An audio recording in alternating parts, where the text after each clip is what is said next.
evento per dire come si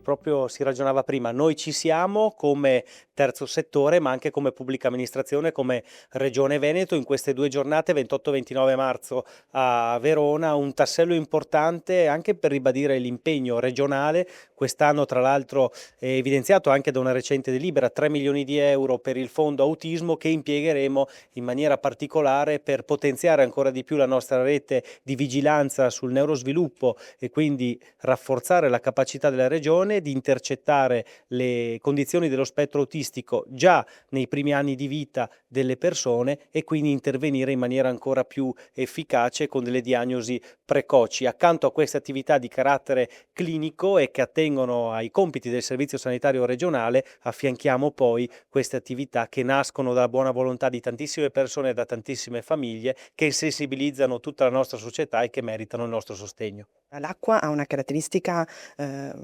magica, se vogliamo, che è quella di accogliere, di contenere, di supportare, cosa che normalmente nell'ambiente normale, l'aria ad esempio non ci dà questa sensazione, no, e per i bambini questa è fondamentale perché ci permette proprio di farli entrare poi in relazione, con noi operatori e la relazione è il primo tassello fondamentale per poi, la riuscita di tutto l'intervento, terapeutico. È un'attività importante in sé perché comunque è un ambiente che per i nostri figli, oserei dire quasi naturale, per cui,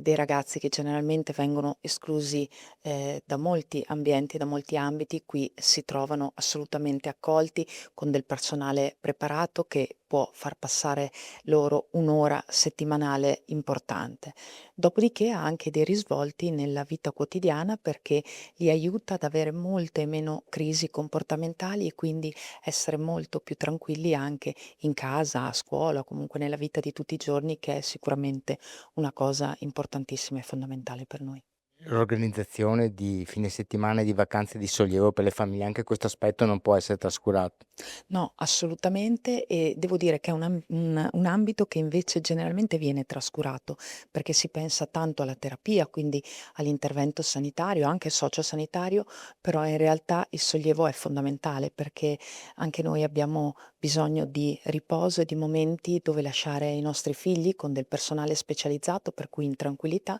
che ci permetta appunto di passare una vacanza ed un momento tranquillo che poi ci rigeneri per tutto il lavoro che dobbiamo fare durante il resto della giornata e dei mesi. Su quali aspetti agisce la terapia? In maniera sensoriale andiamo a lavorare sull'aspetto emotivo dei ragazzi, cercando di,